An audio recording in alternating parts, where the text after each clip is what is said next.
नमस्कार, छत्तीसगढ़ फर्स्ट में आप सभी का स्वागत है। मैं कचन कोसले। आज की टॉप 10 न्यूज। किसानों को मजबूत करेगा नया कृषि कानून, पुराने विकल्प भी रहेंगे मौजूद।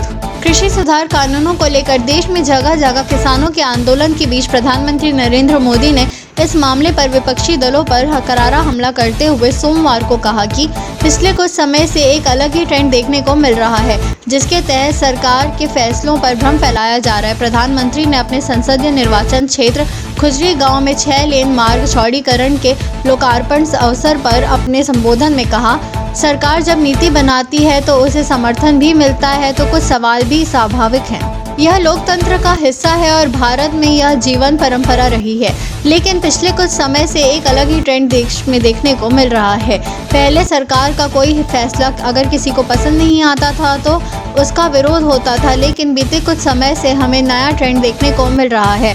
अब विरोध का आधार फैसला नहीं बल्कि भ्रम फैलाकर, आशंका फैलाकर उसको आधार बनाया जा रहा है। दूसरी तिमाही में सुधार। देश की जीडीपी कोरोना वायरस की वजह से देश की अर्थव्यवस्था पर बुरा प्रभाव पड़ा।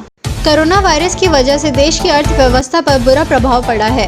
बीते शुक्रवार जारी किए गए डाटा के मुताबिक भारत की जीडीपी में दूसरी तिमाही में 7.5% का संकुचन दर्ज किया गया है।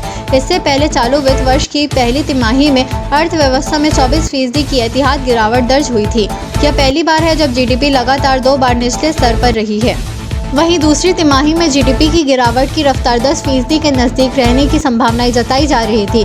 देखा जाए तो मौजूदा स्थिति को देखते हुए आंकड़े संतुष्ट करने वाले हैं। वित्त वर्ष की तीसरी तिमाही में वृद्धि दर के सकारात्मक होने की उम्मीद है। SCO council meet. Venkaiah Naidu बोले, हमारे सामने सबसे बड़ी चुनौती है आतंकवाद। SCO meeting. उपराष्ट्रपति एम वेंकैया नायडू ने कहा कि आतंकवाद के खतरे का खात्मा करने से अपनी वास्तविक क्षमताओं को साकार करने में क्षेत्र को मदद मिलेगी। Farmer protest. नीतीश का बड़ा बयान। बोले, केंद्र सरकार किसानों को बताए एमएसपी, तभी होगा समाधान।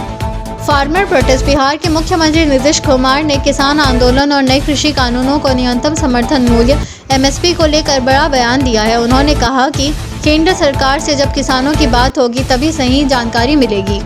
भूपेश सरकार का फैसला। बेरोजगार इंजीनियर्स को अनिवार्य नौकरी, 20 लाख रुपए तक का सरकारी ठेका भी मिलेगा। छत्तीसगढ़ सरकार ने बेरोजगार इंजीनियर युवाओं को लेकर बड़ा फैसला किया है। डिप्लोमा और स्नातक इंजीनियरों को सरकारी ठेकों में अनिवार्य रूप से नौकरी देनी होगी। वहीं स्वरोजगार के विकल्प भी मौजूद रहेंगे। इस संबंध में मुख्यमंत्री भूपेश बघेल ने सोमवार को मुख्य सचिव को निर्देश जारी कर दिया है। साथ ही ई श्रेणी पंजीयन प्रणाली को राज्य सरकार के सभी विभागों में लागू कर दिया गया है। राजनांदगांव। बेघरों के सर पर फ्लाईओवर की छत का सहारा। बढ़ती ठंड में जागी प्रशासन की संवेदना। कोरोना महामारी के बीच दिसंबर माह शुरू होने से पहले जिले में बढ़ती ठंड के कारण संक्रमण बढ़ने की भी संभावनाएं बढ़ रही है। इसको लेकर राजनांदगांव जिला प्रशासन ने बचाव के लिए तैयारी शुरू कर दी है। संक्रमण और ठंड से बचाव के लिए निशाय, असहाय व जरूरतमंद व्यक्तियों के लिए रैन बसेरे में व्यवस्था करने के साथ ही कंबल और अलाव की व्यवस्था करने को कहा गया है। राजनांदगांव कलेक्टर टीके वर्मा ने बैठक लेकर विभागीय अधिकारियों को इस संबंध में दिशा निर्देश दिए हैं।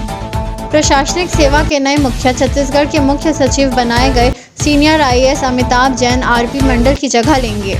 वरिष्ठ आईएएस अफसर अमिताभ जैन छत्तीसगढ़ के नए मुख्य सचिव होंगे। उनकी नियुक्ति को लेकर सोमवार को शासन ने आदेश जारी कर दिया है। आईएएस जैन राज्य के 12वें चीफ सेक्रेटरी होंगे और आईएएस आरपी मंडल की जगह लेंगे। आईएएस मंडल का 30 नवंबर को ही रिटायरमेंट हुआ है।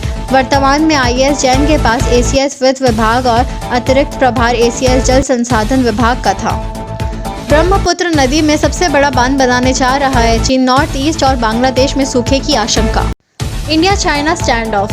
भारत चीन सीमा विवाद के बीच चीन की कम्युनिस्ट सरकार ने ऐलान किया है कि वे जल्द ही तिब्बत से निकलने वाली ब्रह्मपुत्र नदी या यारलिंग जांगबो नदी की निचली धारा पर भारतीय सीमा के करीब एक विशालकाय बांध बनाने जा रहे हैं। इस बांध के जरिए चीन नॉर्थ ईस्ट राज्यों और बांग्लादेश में सूखे की स्थिति उत्पन्न करने में सक्षम हो जाएगा।